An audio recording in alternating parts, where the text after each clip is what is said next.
Selamat pagi jemaat Bekasi. Selamat pagi. Nah, ada salam dari jemaat Cikarang. Tetapi sayangnya jemaatnya juga ada di sini. Ya, perasaan saya sudah lama tidak khotbah di tempat ini, dan hari ini diberi kesempatan, mumpung Bapak Ibu dari kita semua pergi. Ya, kalian merasa ditinggal atau gimana? Tadi saya tanya sama Regina ya, sedih nggak ditinggal Bapak Ibu?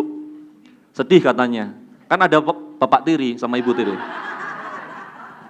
Ya, Bapak Tirinya jauh tetapi.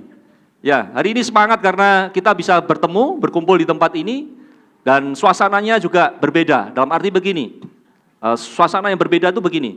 Saya melihat bahwa semakin hari, ya, semakin kita bertumbuh menjadi lebih baik. Apa yang dilakukan oleh jemaat Bekasi itu luar biasa. Karena apa? Karena itu adalah contohan, inspirasi ya buat kita jemaat misi di Cikarang. Ya, terus terang kita terus mengikuti ya perkembangan apa yang terjadi di Bekasi ya melalui foto-foto yang di-sharingkan, dan bahkan sampai hari ini ya saya bangga sekali. Karena apa? Karena kita punya semangat ya untuk melakukan pekerjaan Tuhan, dan itu adalah tanggung jawab ya, tanggung jawab yang dilakukan. Berarti kita termasuk kelompok orang yang bertanggung jawab dengan apa yang dipercayakan. Ya, hari ini saya juga pengen mengajak jemaat Cikarang untuk kita belajar ya. Pergi ke tempat ini tidak hanya sekedar kita fellowship, tetapi juga tidak hanya nanti akan ada dating ya, ada yang dating. Ya, tepuk tangan dulu, dating. Tapi mesti dipastikan, Rinto udah dapat pasangan belum? Ya. Tetapi juga kita belajar dari apa yang dilakukan oleh jemaat Bekasi. Kalian adalah inspirasi buat kita. Kita tumbuh bersama-sama dan kemudian kita pergi misi. Tetapi sampai hari ini pun kita menjadi bagian daripada apa yang kalian lakukan. Terima kasih untuk semua yang sudah dilakukan untuk jemaat Cikarang. Kabar baik lagi, Cikarang sudah ada kafe. Jadi sering-sering main ke Cikarang. Ya. Mumpung masih ada diskon. Ya. Cuma jangan kaget kalau harga kopinya mahal. Ya, saya kemarin ngajak beberapa murid, kita demo aja dong, yuk biar harganya turun. Ya. Kafe ini bukan semata-mata untuk kita enjoy ya, tetapi juga ini menjadi satu tempat di mana kita bisa ajak teman-teman untuk kumpul ya. Saya membayangkan gereja di Cikarang ini akan menjadi seperti Serambi Salomo. Ya, murid-murid suka berkumpul. Ya, habis mendengar pengajaran, kemudian berkumpul di situ, minum kopi, ya. Tapi kopinya harus didiskon ya. Kalau enggak beli di luar nanti dibawa masuk. Ya, Angel ada di sini kan, Angel. Ya, penyambung lidah. Ya, ngumpul di situ, belajar bersama, ya. Ini menjadi suatu tempat yang luar biasa untuk kita tidak sekedar menikmati ya suasana, tetapi kita juga bisa bertumbuh bersama-sama. Nah, saya melihat beberapa hari terakhir setelah kafe ini aktif, beberapa murid menjadi sering datang ya. Dan saya percaya sampai ke depan ya, hari demi hari seharusnya kafe ini akan semakin ramai ya. Doakan saja semoga tujuannya bukan semata-mata cari untung ya, tapi untung harus. Karena kalau nggak untung berarti tutup. Itu bahaya. Ya, kita sangat disupport oleh Berean Books Corner di Jakarta. Ini adalah toko mereka, kafe mereka. Dan kita berharap ke depannya memang semakin hari semakin maju ya. Dan saya berharap juga nanti sebentar lagi di Bekasi pasti akan ada ya. Pasti bisa. Bahkan kemarin saya melihat perpustakaan ya. Wah, terharu saya. Saya ini orang jualan buku dulu ya. Kalau lihat ada gereja banyak ada perpustakaan berarti jemaatnya bertumbuh. Jemaatnya mau belajar begitu. Nah, tetapi kalau gereja nggak ada perpustakaan atau ada perpustakaan tapi bukunya berdebu. Ya, wah, ini jemaatnya pasti habis kumpul pulang. Nah, mari kita sama-sama bertumbuh menjadi jemaat yang terus mau belajar. Dan hari ini kita akan lanjutkan lagi pelajaran kita. Temanya masih sama dengan tema yang lalu, Loving the Lost ya. Tetapi ada satu topik atau subtema baru yang kita akan belajar. Bagaimana kita bisa belajar daripada kepedulian, tanggung jawab daripada Kristus Yesus. Ya, ini adalah suatu yang menarik. Karena apa? Karena contohan kita yang utama adalah Kristus Yesus. Tetapi bahagianya Yesus mengajarkan, mendidik, memberikan teladan kepada murid-murid pada jemaat awal, kemudian bahkan rasul-rasul dan pengajar-pengajar, dan sampai pada hari ini kita terus mendapat keteladanan itu. Luar biasa. Tidak ada hal yang tidak luar biasa ketika kita berbicara tentang Kristus Yesus. Hari ini saya ingin kita bisa melihat satu bagian yang penting. Bagaimana Kristus menunjukkan tanggung jawabnya. Loh, dia kan Tuhan. Apa kaitannya dengan tanggung jawab? Ya, ini yang menarik. Karena dia adalah anak Allah, dia datang ke dunia membawa misi, dia melakukan sesuatu hal yang penting yang Bapa di surga perintahkan, dan dia melakukannya dengan tanggung jawab itu. Hari ini judul saya adalah menjadi Kristen yang bertanggung jawab. Karena ketika saya mengatakan membuat judul ini, saya juga kemudian bercermin untuk diri saya sendiri. Menjadi Kristen yang bertanggung jawab. Berarti ada Kristen yang tidak bertanggung jawab. Ya, saya buru-buru langsung melihat ke diri saya. Ya, kemarin kita ada perjalanan ke Sentul. Sebenarnya di dalam perjalanan itu saya merenung ya. Karena apa? Saya mengajarkan sesuatu yang sebenarnya ini pelajaran untuk saya sendiri, ya, tentang tanggung jawab. Dan sebenarnya saya merasa malu. Karena apa? Karena ternyata kalau saya melihat, saya sangat jauh sekali daripada arti daripada tanggung jawab yang sudah dilakukan oleh Kristus Yesus. Tetapi saya tidak mau berhenti dengan merasa bersalah, ya, dengan merasa saya kurang. Karena saya seorang pemimpin, tetapi saya melihat dari pelajaran ini membantu saya berubah, dan saya lebih bertanggung jawab lagi dalam kehidupan saya. Amin. Ya, kita masih tema besarnya Christ-like. Ya, selama setahun ini kita akan belajar tentang karakter Kristus, menjadi serupa dengan Kristus, menjadi serupa dengan gambaran Kristus hidup, keserupaan dengan Kristus. Kita mau belajar dari karakternya Yesus. Ya, apa saja yang kita bisa belajar? Banyak sekali. Dan ini adalah sesuatu yang penting untuk kita yang disebut sebagai murid atau orang percaya, orang Kristen. Karena apa? Karena keserupaan dengan Kristus itu membantu kita, ya, untuk kita bisa melihat seberapa kita menjadi orang-orang yang terus, ya, secara nilai-nilai kita bertumbuh di dalam keteladanan yang sama. Bapak Ibu, hari ini kita akan belajar tentang satu bagian yang penting. Ini tema yang menarik menurut saya ya. I have not lost one of those you gave me. Ini diambil dari Yohanes 18 ya. Yohanes 18 ayat yang ke-9.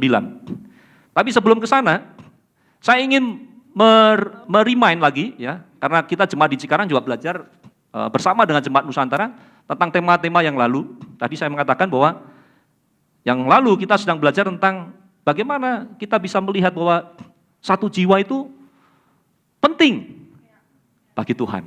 Ya, diambil daripada Lukas. Nah, kenapa saya pengen merimain dulu? Karena ini ada kaitannya. Ya. Mengapa Yesus memberikan perkataannya melalui satu ilustrasi dan cerita? Ya, kalau kita punya 100 domba, kemudian satu ekor domba itu tersesat, kenapa tidak dicari? Ya. Bahkan dikatakan di sana, dicari sampai ketemu. Ya. Waktu saya menemukan kata menemukan, ya, mencari sampai menemukannya, betapa pentingnya satu itu. Ya. Bukankah kita hari ini menjadi bagian daripada orang-orang, kita terhitung dari satu yang dulu juga dicari. Atau mungkin kita masih dicari, nggak tahu saya. Ya, satu dicari. Betapa berharganya jiwa kita ini. Ya.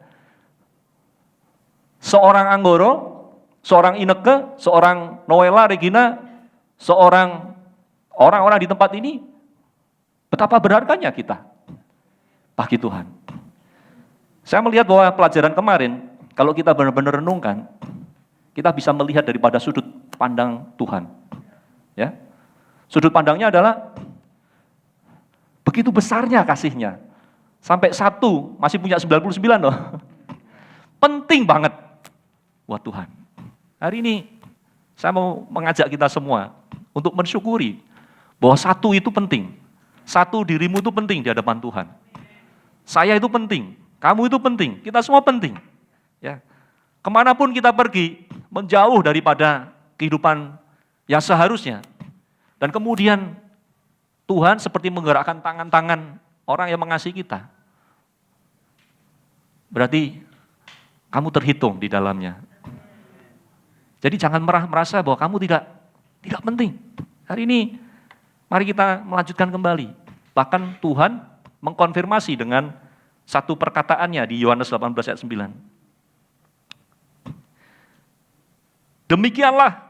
Demikian hendaknya supaya genaplah firman yang telah dikatakannya, dari mereka yang engkau serahkan kepadaku. Tidak seorang pun yang kubiarkan binasa. Tidak seorang pun kubiarkan. Ya. Saya tidak akan mengajak kita untuk membaca dari Yohanes 18 ayat 1 sampai dengan 11 seperti bacaan yang saya jadikan untuk dasar daripada pengajaran pada hari ini. Ini adalah kisah yang sudah sering kita dengar. Waktu Yesus ditangkap. Ya. Ini terjadi kalau di Yohanes 17, ya. Di sana kita menemukan Yesus sedang berdoa. Ya, sedang berdoa. Untuk siapa? Untuk murid-muridnya. Nah, kemudian di Yohanes 18 kita menemukan bahwa ini saat-saat terakhir Yesus bersama dengan murid-murid yang dikasihi. Ya. Dan kita menemukan waktu Yesus dicari dan dia mengatakan, akulah yang engkau cari itu. Ya. Sampai 2 kali dia mengatakan. Dan ada satu kalimat yang menarik, nanti kalian bisa baca di rumah. Yang dia mengatakan, dia mengatakan begini, kalau kamu mencari aku, berarti lepaskan yang lain. Ya. Tangkap saja saya. Ya. Dan akhirnya saya menemukan juga di ayat 18:9 bahwa kisah itu mengingatkan kembali bahwa Yesus bahkan peduli, ya, rela menyerahkan dirinya untuk menjadi tameng, ya, untuk menjadi sesuatu yang menjamin, ya, daripada keselamatan murid-muridnya. Saya melihat Yohanes 18:9 ini adalah penggenapan dari perkataan-perkataan Yesus sebelumnya. Kita baca dari Yohanes 6 ayat 39. Yohanes 6 ayat 39. Yohanes 6 ayat 39 ini terjadi waktu Yesus berbicara kepada orang-orang, kepada murid-muridnya, dia menerangkan tentang roti hidup. Dan kita ingat ya, bahkan setelah Yesus menerangkan hal itu, nanti di Yohanes 6 ayat 66, kamu menemukan, bahkan murid-muridnya banyak yang meninggalkan dia. Ya. Tetapi kita melihat, di ayat 39, Yesus mengatakan, dan inilah kehendak Dia yang telah mengutus aku, yaitu supaya dari semua yang telah diberikannya kepadaku, jangan ada yang hilang, tetapi supaya kubangkitkan pada akhir zaman. Ya. Tidak ada satupun yang Tuhan rela untuk kehilangan. Menarik sekali. Lalu yang selanjutnya, ternyata tidak hanya dari pasal 6 ayat 39. Di Yohanes 10 ayat 28, Yesus juga mengatakan yang sama. Ini kejadiannya waktu dia berhadapan dengan orang Yahudi yang menolak dia, ya. Yohanes 10 ayat 28. Dan aku memberikan hidup yang kekal kepada mereka, dan mereka pasti tidak akan binasa sampai selama-lamanya, dan seorang pun tidak akan merebut mereka dari tanganku. Tidak seorang pun. Yesus seperti mengatakan berulang-ulang, nggak rela. Ya, satu orang yang dia kasihi itu hilang, binasa. Dan yang terakhir di Yohanes 17 ayat 12. Ini nanti akan banyak kita kupas di doanya Yesus. Yohanes 17 ayat 12. Ini adalah bagian daripada doa Yesus tentang murid-muridnya, untuk murid-muridnya. Yohanes 17 ayat 12. Selama aku bersama mereka, Aku memelihara mereka dalam namamu, yaitu namamu yang telah engkau berikan kepadaku. Aku telah menjaga mereka, dan tidak ada seorang pun dari mereka yang binasa, selain daripada dia yang telah ditentukan untuk binasa, supaya genaplah yang tertulis dalam kitab suci.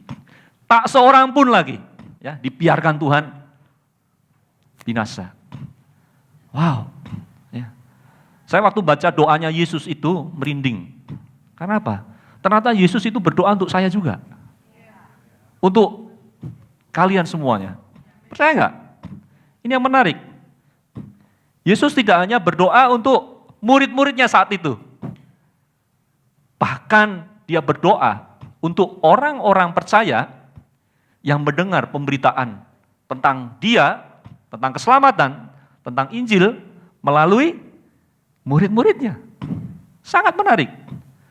Pernah nggak ada yang mengalami yang namanya begini? Kamu tahu perbuatan baik seseorang, tapi tidak secara langsung. Dan baru tahu kemudian hari. Ya. Contoh misalkan nih, ternyata bapakku itu sudah menabung sekian banyak untuk kuliahku. Ya. Tapi diam-diam. Begitu bapak itu meninggal, ini cerita ya, bukan sesungguhan. Begitu bapaknya meninggal, tiba-tiba, nak nggak usah sedih. Bapakmu sudah nitipkan uang untuk kamu bisa melanjutkan kuliah. Nah, saya membuat contoh untuk mempermudah kita memahami. Waktu saya membaca tentang doa Yesus untuk murid-muridnya, saya melihat seperti itu. Karena apa? Karena waktu saya membaca itu, loh, ini kan doa juga untuk saya. Karena tertulis di situ, dikatakan, bahkan kepada orang percaya yang mendengar pemberitaan dari murid-murid. Ya. Mari kita lihat, di mana ayatnya? Mumpung ingat. Ini menarik sekali. Karena apa? Biar kita menghargai. Kita tidak hanya asik enjoy jadi Kristen, ya, menikmati kalau Natal kita wah meriah, Paskah, jalan salib dan segala macam. Tapi kemudian kita lupa bahwa pengorbanan, pembelaan, ya, hal yang diupayakan Tuhan Yesus itu terjadi sudah sejak semula sampai pada hari ini.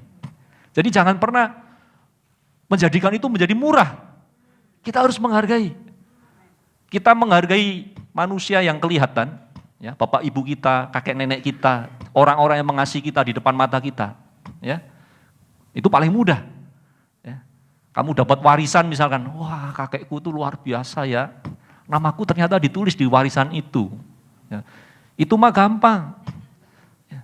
Tapi hari ini, bagaimana dengan iman kita? Dengan keyakinan kita kepada Tuhan. Bahkan Yesus pun menyebut namamu di dalam Alkitab. Ya, luar biasa. Bantu saya cari. Ya, Yohanes 17.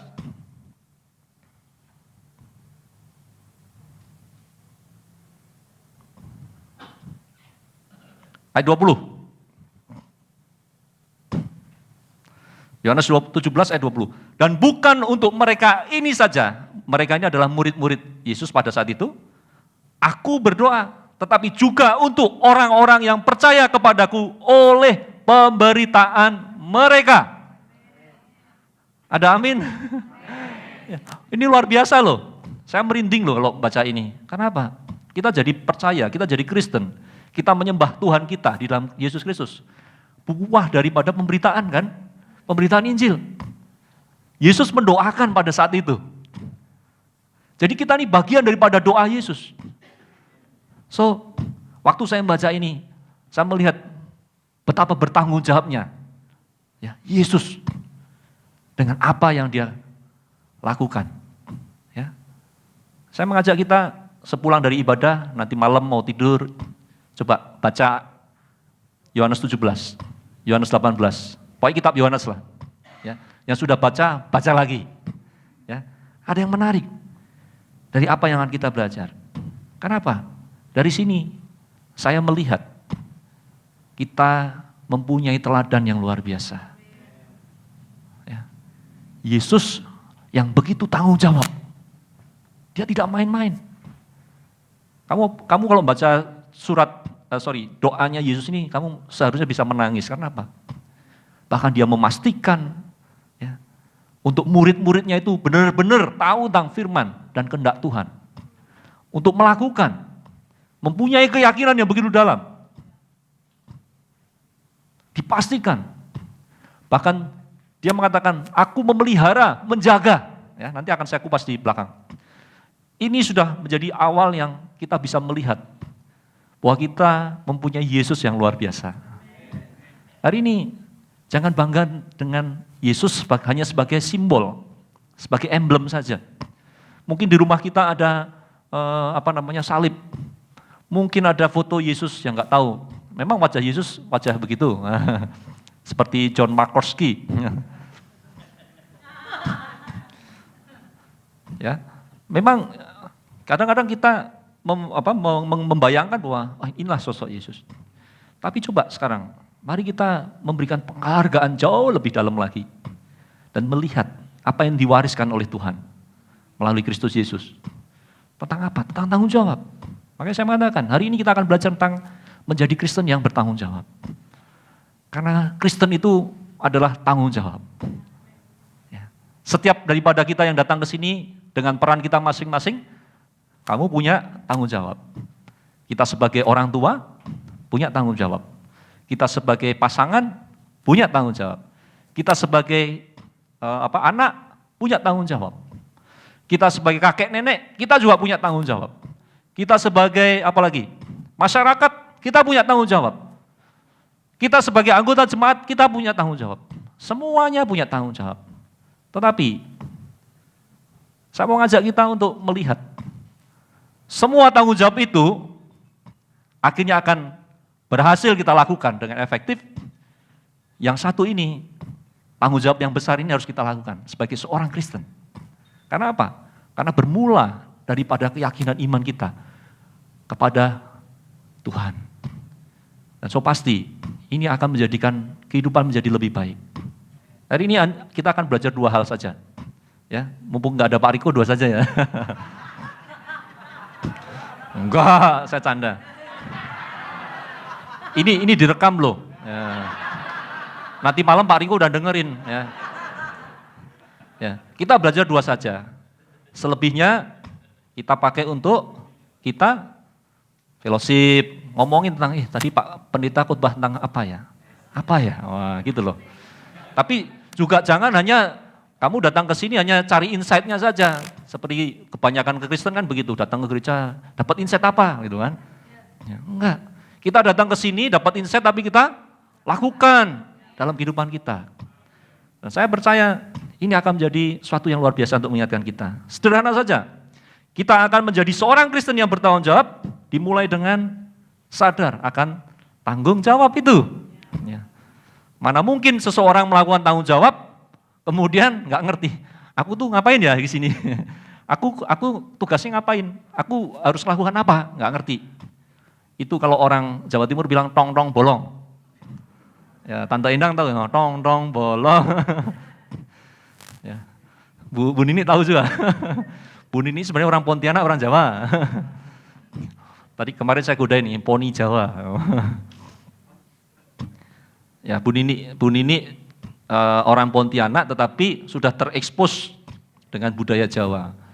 Kalau ngobrol sama Bu Nini itu seperti kok perasaan orang Surabaya ini, suaminya Surabaya. Oke, sadar akan tanggung jawab. Mari kita lihat apa yang Yesus contohkan tentang tanggung jawab yang dipercayakan itu.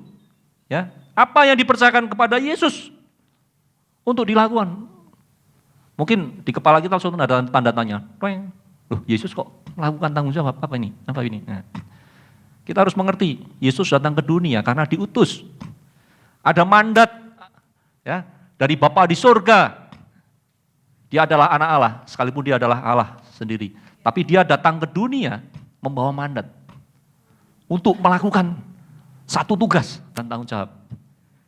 Dalam bagian ini saya menemukan Yesus sangat tahu dan sadar akan tanggung jawabnya. Ya, itu yang luar biasa. Makanya tadi waktu saya nganter Ineke ke Sentul, di jalan saya merenung, sebenarnya saya ini model seperti pemimpin yang punya tanggung jawab seperti Yesus apa bukan ya? Gitu. Saya jadi khawatir nih, deg-degan. Ya, karena saya mau mengajarkan hari ini. Ini sesuatu yang penting. Yesus memberikan contohan atas tanggung jawab yang dipercayakan. Mari kita baca dari Yohanes 6 ayat 38. Kita banyak di Yohanes saja. Yohanes 6 ayat 38, 38, 39 dan 40. Ini bagian daripada roti hidup tadi.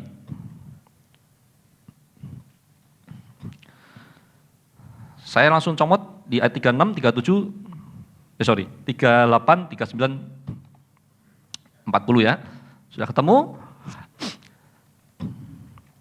Sebab aku telah turun dari surga, bukan untuk melakukan kehendakku, tetapi untuk melakukan kehendak Dia yang telah mengutus aku. Stop di sini dulu. Ya, dalam bagian ini, kamu bisa lihat, kamu bisa baca. Ini pernyataan Yesus. Kalau di handphone kita kan langsung warna merah itu berarti perkataan Yesus. Ya, dia mengatakan dia datang ke dunia karena untuk melakukan kehendak Dia, bukan kehendaknya Yesus. Dari situ aja kita udah melihat ada mandat yang diberikan. Dan kemudian apa yang terjadi? Ya, Yesus sadar bahwa Dia ada di dunia karena perintah Bapa di surga untuk melakukan kehendak Dia yang telah mengutus Yesus. Yesus tidak melakukan kehendaknya sendiri. Ya, waktu kita sadar bahwa hidup kita ini bukan mau-maunya kita sendiri, berarti kita sudah sadar akan tanggung jawab itu. Ya, secara spiritual ya kita bicara dulu. Ya. Waktu kamu mengikatkan diri dengan sebuah perjanjian pernikahan, ya, di situ pun kamu sadar bahwa kamu sudah tidak lagi mau hanya melakukan, ini untuk yang married, melakukan kehendaknya sendiri. Ya, karena apa? Ada pihak lain. Ya. Di situ ada mandat daripada Tuhan. Di dalam pernikahan Kristen kan ada mandatnya. Ya.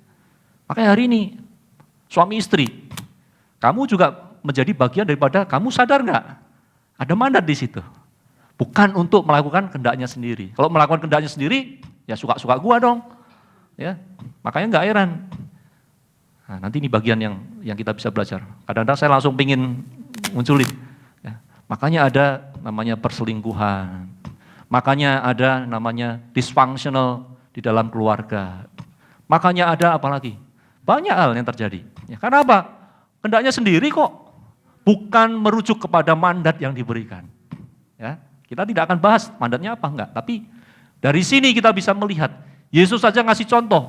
Dia melakukan mandat itu, berarti dia sadar ada tanggung jawab di situ. Ayat berikutnya menjadi semakin menarik. Ayat 39. Dan inilah kehendak Dia yang telah mengutus aku, yaitu supaya dari semua yang telah diberikannya kepadaku, jangan ada yang hilang, tetapi supaya aku bangkitkan pada akhir zaman. Apalagi yang kita bisa melihat dari kesadaran Yesus tentang tanggung jawab itu? Ya, saya tidak tahu waktu itu, misalnya gini, mengapa sampai pada Yesus mengatakan ini? Ya, tetapi kita bisa melihat dengan jelas di ayat ini. Karena kita mempercayai kitab ini, kita meyakini bahwa ini ada suatu hal yang benar. Dan inilah kehendak Dia yang telah mengutus aku, yaitu supaya dari semua yang telah diberikannya kepadaku, jangan ada yang hilang. Yesus disuruh jaga. Tetapi supaya aku bangkitkan pada akhir zaman. Saat Yesus datang kedua kali. Hari ini kita bisa melihat, Yesus sadar ada tanggung jawab situ. Makanya di dalam doanya tadi, di pasal yang 17, dia mengatakan, aku sudah menjaga, memelihara. Itu dikatakan loh. Ya. Makanya saya terharu, saya bagian daripada yang didoakan Yesus.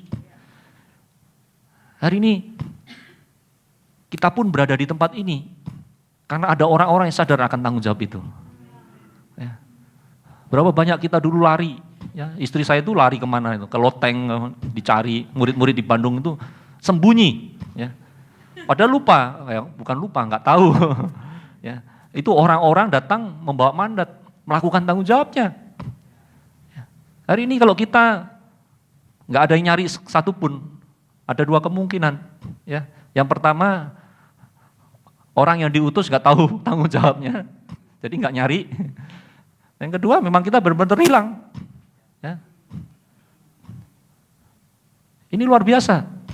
Ya, Yesus sadar akan tanggung jawabnya. Jadi bersyukurlah kalau kita sekarang bisa di tempat ini mendengar kebenaran firman ini, kamu pun bagian daripada tanggung jawab yang Tuhan kerjakan sejak semula, turun-temurun kepada murid-murid, rasul-rasul, pengajar-pengajar, nggak tahu siapa lagi. Sampai pada abad sekarang, ya kita berada di tempat ini, Pendeta Riko, Ibu Ria melakukan mandat itu, tanggung jawab itu, sampai hari ini kita duduk di tempat ini. Kita masih terus mau belajar. Ayat 40, sebab inilah kehendak Bapa-Ku, yaitu supaya setiap orang yang melihat anak dan yang percaya kepadanya beroleh hidup yang kekal, dan supaya aku membangkitkannya pada akhir zaman. Dia pertegas lagi, ada tanggung jawab lagi di sana. Ya. Berkali-kali kita bisa melihat, Yesus tidak melakukan kehendaknya sendiri. Dia rela menjaga yang diberikan kepadanya. Menjaga, karena ada tanggung jawab itu. Dan memastikan bahwa setiap orang yang melihat dan percaya kepada anak Allah beroleh hidup, dipastiin loh. Ya, sampai kamu benar-benar ngerti, tahu. Ya, wah luar biasa. Kita tidak mungkin menjadi seorang Kristen yang bertanggung jawab kalau kita tidak sadar akan tanggung jawab itu. Ya. Apa yang dipercayakan kepada murid-murid untuk dilakukan? Nah, pertanyaan itu. Secara turun-temurun tadi, Yesus mengajarkan, ya, Yesus memerintahkan.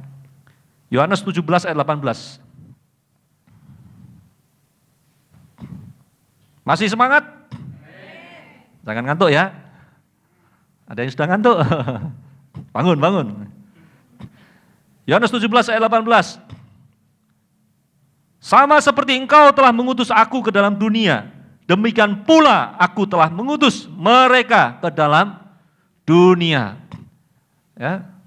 Tuhan sadar ada perintah dari Allah Bapa di sorga.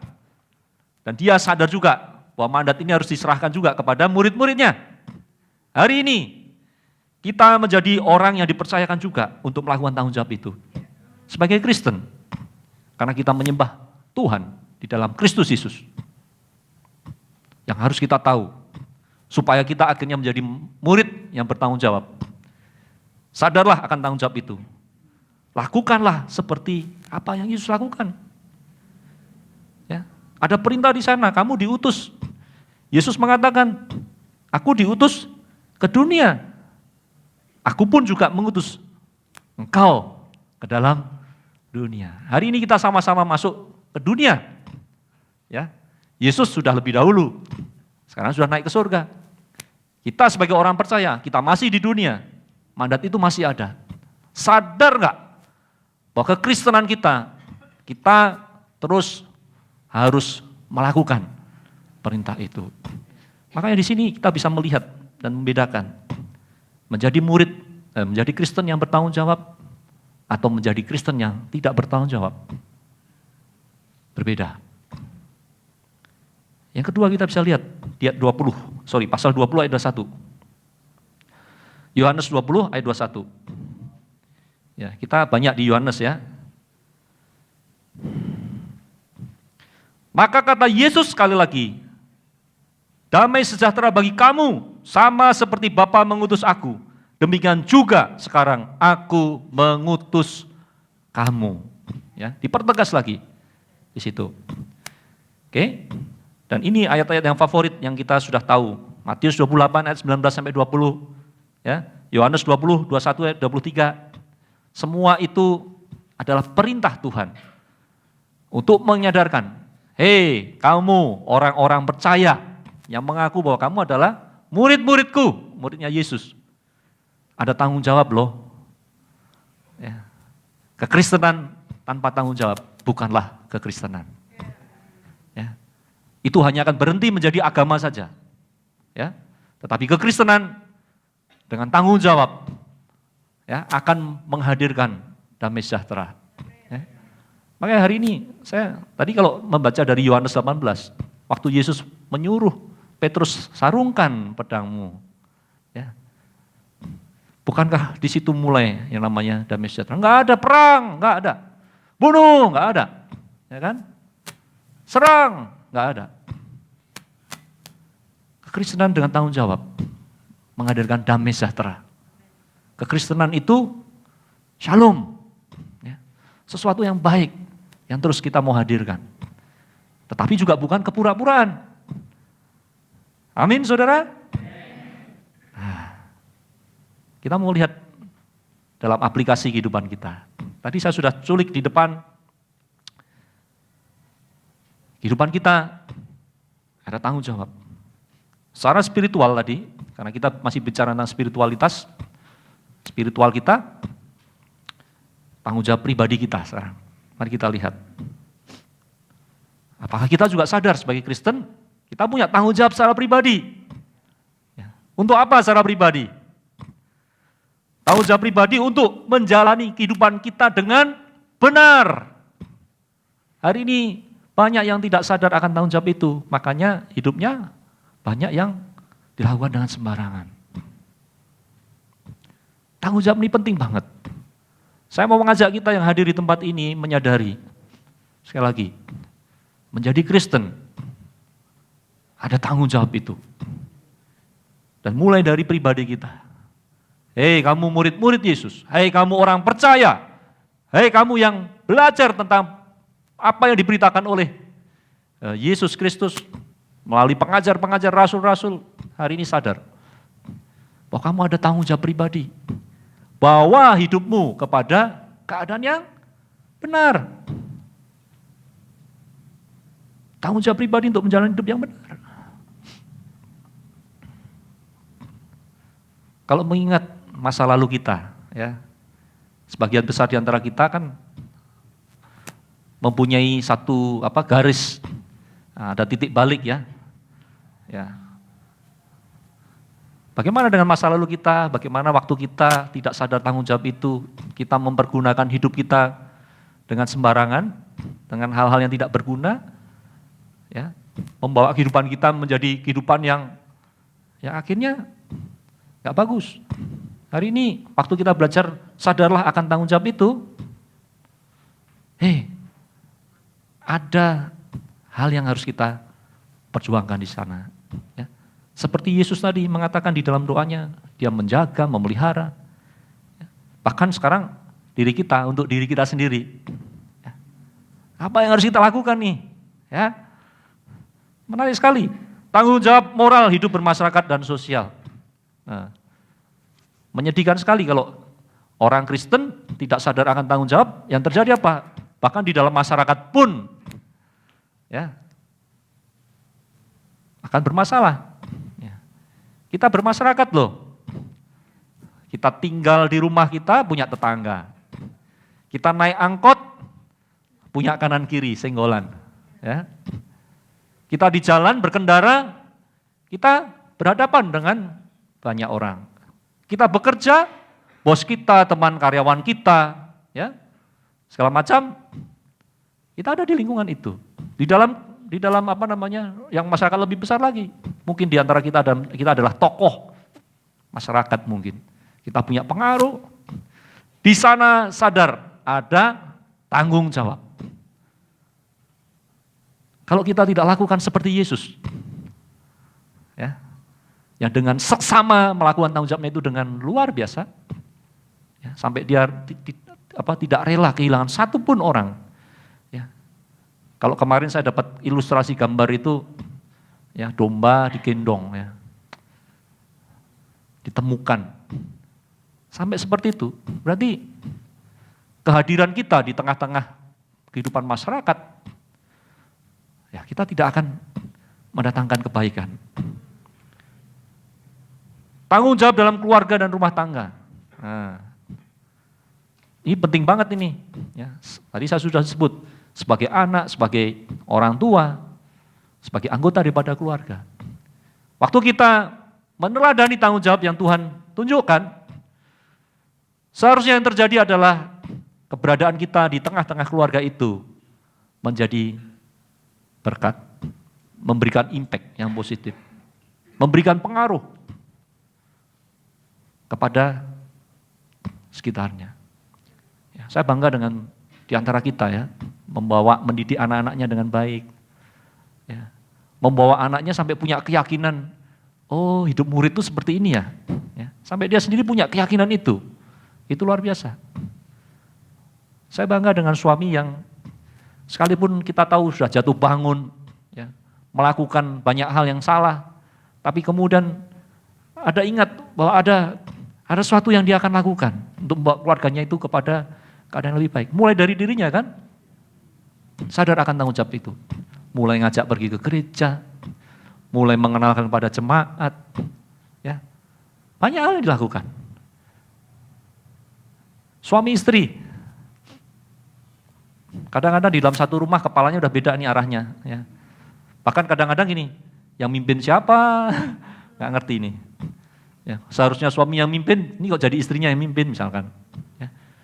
Mungkinan ada hal di mana tidak ada tanggung jawab, tidak ada kesadaran tanggung jawab itu. Ya, kita jadi Kristen, seharusnya kita berfungsi efektif sesuai dengan bagian kita masing-masing. Ya. Kalau saya sebagai suami, berarti tugas saya adalah, tanggung jawab saya adalah memimpin seluruh anggota keluarga saya. Saya menafkahi anggota keluarga saya. Sebagai istri, punya peran juga masing-masing. Ya. Sebagai anak, dan seterusnya. Ya. Pak Siregar senyum-senyum nih. Apakah terjadi sesuatu? Ya. Apalagi yang kita bisa belajar? Tanggung jawab spiritual kita sebagai bagian dari pada tubuh Kristus. Tadi saya sudah cerita, kita berada di sini kan buah daripada orang-orang yang bertanggung jawab itu, yang melakukan bagiannya. Hari ini kalau kita jadi Kristen malas untuk menginjil, memberitakan kabar baik kepada siapa saja yang hidupnya belum baik.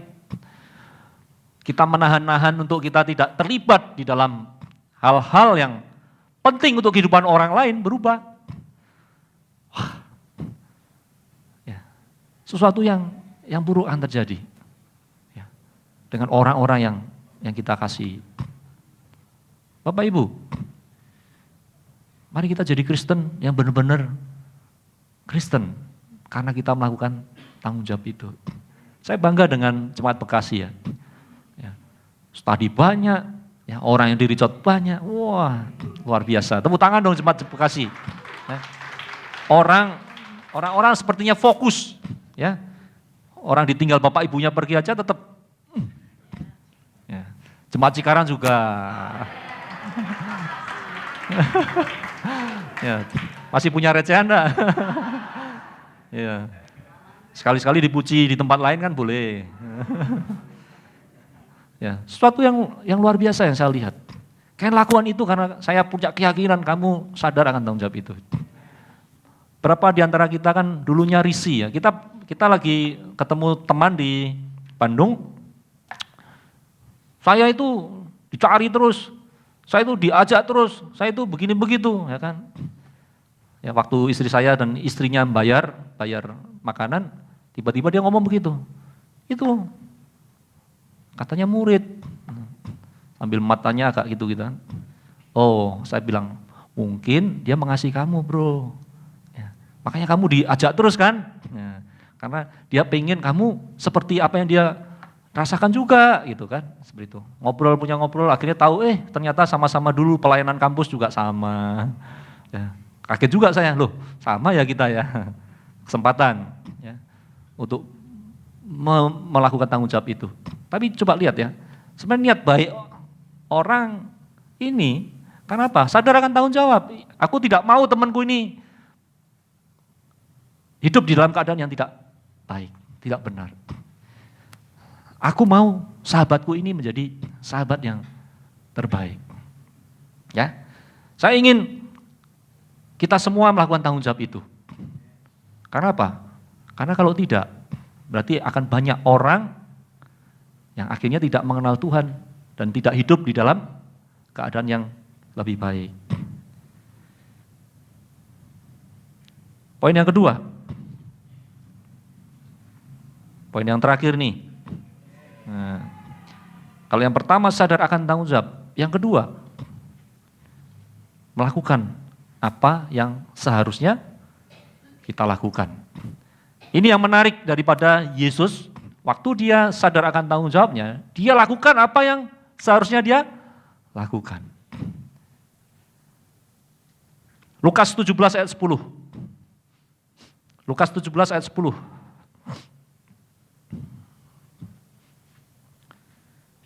Demikian jugalah kamu apabila kamu telah melakukan segala sesuatu yang ditugaskan kepadamu.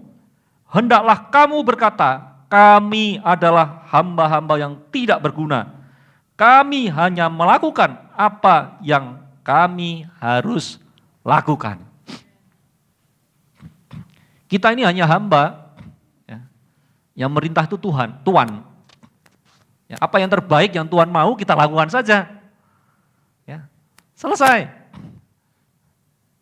Ini yang tentara ya, nah, bapak saya juga tentara. Lakukan saja apa yang seharusnya kita lakukan. Itu tanggung jawab yang terbaik. Hari ini kita tidak mungkin menjadi Kristen yang bertanggung jawab kalau kita tidak melakukan apa yang seharusnya kita lakukan. Kita tahu tanggung jawab kita apa. Oh ngerti, Matius 28 ayat 19 tahu Pak. Pergi, ya, tapi utuslah dia. Nyuruh orang lain. Gitu. Ya, kamu pergi ke sana ya. Aduh, banyak alasan. Ya. Kemudian gosok-gosok rambutnya dia. Padahal rambutnya nggak ada ketombe. Cari-cari alasan. Berapa banyak kita sering cari-cari alasan karena kita seringkali tidak menempatkan diri kita menjadi seperti seorang hamba. Yesus itu bahkan memesankan hamba melakukan tanggung jawabnya. Menjadi Kristen yang bertanggung jawab berarti melakukan apa yang seharusnya dilakukan. Nah, ada perlu dua sikap. Yang pertama rendah hati. Kalau enggak rendah hati, ya akhirnya tidak terjadi itu tanggung jawab itu dilakukan. Yang kedua, kedewasaan. Hanya orang-orang yang berdewasa yang melakukan tanggung jawabnya. Anak-anak kan kadang-kadang nggak ngerti kan. Ya, kamu nggak mungkin expect anak-anak kita yang masih kecil untuk lakukan sesuatu, ya, yang dia sendiri sudah tidak sadar tanggung jawabnya. Tapi kalau kita sudah dewasa, mestinya sudah nggak di-expect lagi. Muncul dengan sendirinya tanggung jawab itu. Ya. Tidak disuruh-suruh lagi. Ya, mana ada sekarang kita disebut murid Yesus, saat teduh aja masih ditendang-tendang, nggak boleh. Itu kesadaran, itu hubungan kita dengan Tuhan. Ya. Nggak ada, kamu tahu tanggung jawab kamu mau relate dengan Tuhan, berkomunikasi dengan Tuhan. Ya. Mana ada kekristenan kemudian doa aja masih didorong-dorong, enggak. Enggak ada cerita. Kalau kita dewasa, kita sudah sadar, itu tanggung jawab kita. Kita berdoa, Yesus saja berdoa kok. Kita mendoakan anak bimbing kita mendoakan orang teman-teman kita mendoakan semua orang yang kita kasihi. Itu tanggung jawab kita. Kita dewasa. Kalau kamu tidak sadar tanggung jawab itu, ya, mungkin kamu belum dewasa kali, ya. Jangan tersinggung. Ya, karena apa? Karena banyak hal saya pun juga harus berdewasa. Pembimbing saya juga, ya, tahu kan pembimbing saya siapa kan? Ya. Ya. Pak, ya udah sebut Pak Riko. Pak Riko lebih muda dari saya. Ya. Saya tahu dia bijaksana untuk menegur saya. Ya. Kadang-kadang saya merasa, iya saya kurang dewasa kali ya. Gitu. Sebenarnya dia mau ngomong begitu, ya kan? Tapi dengan bahasa yang halus. Karena saya ini orang Jawa. Ya. Kalau bicaranya pakai seperti orang Batak kan nanti saya tersinggung. Ya. Tapi saya paham, saya harus berdewasa. Banyak hal saya melihat saya seperti kanak-kanak juga. Ya. Saya ini pemimpin loh, mimpin jemaat Cikarang yang awesome itu loh. Tapi kok saya Seperti kanak-kanak kan lucu kan? Gitu. Saya harus sadar. Makanya butuh kedewasaan. Hari ini tidak ada cerita ya kita sebagai Kristen, kamu masih problem dengan kedewasaan itu. Rendah hati dan kita dewasa. Baru kita sadar, kita ini Kristen ya. Kita lakukan tanggung jawab kita ya, seperti Yesus lakukan. Hari ini jangan sering sakit hati. Kamu sudah berbuat baik kepada orang, orang tidak menerima kamu nggak apa-apa. Lakukan terus. Ya, yang terbaik. Kenapa? Karena mau mengasihi, itu tanggung jawab kamu. Ya, jangan kurangi, jangan wah dia begini-begitu, enggak. Ya, enggak perlu. Kemarin saya di jalan, kepala saya sebenarnya pening. Ya. Ada satu murid yang akhirnya saya desek, kamu harus ngaku dosa. Ya, sekarang. Ya. Akhirnya dia menuliskan, tek, gitu.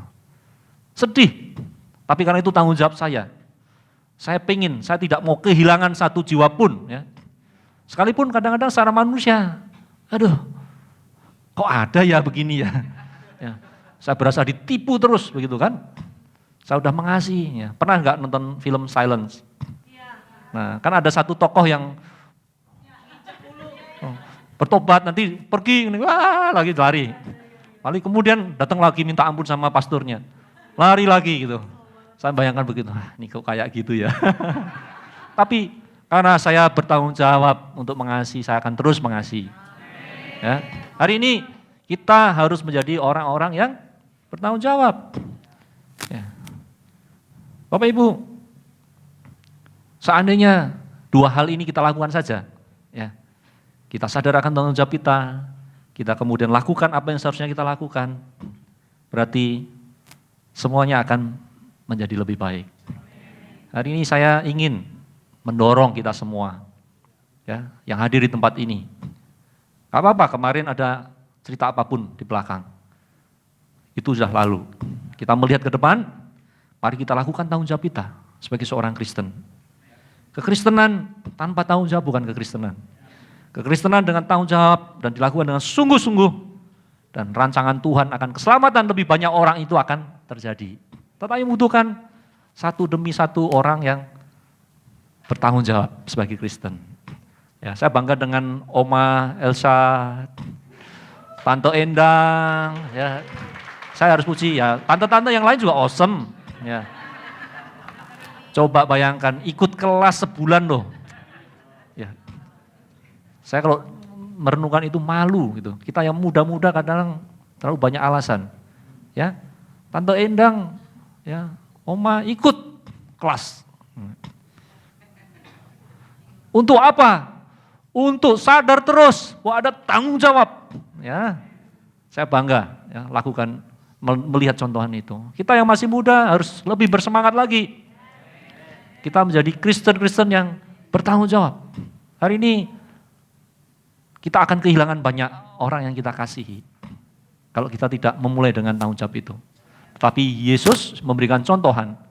Ya, dia tidak ingin satu orang pun hilang, binasa. Makanya dia lakukan tanggung jawab itu. Makanya di dalam doanya, dia mengatakan pada Bapa di surga, aku telah menjaganya, aku telah memeliharanya. Ya. Dan makanya hari ini pun saya bisa melihat wajah-wajah ya, murid-murid di tempat ini. Doa Yesus. Mari kita tunduk dalam doa.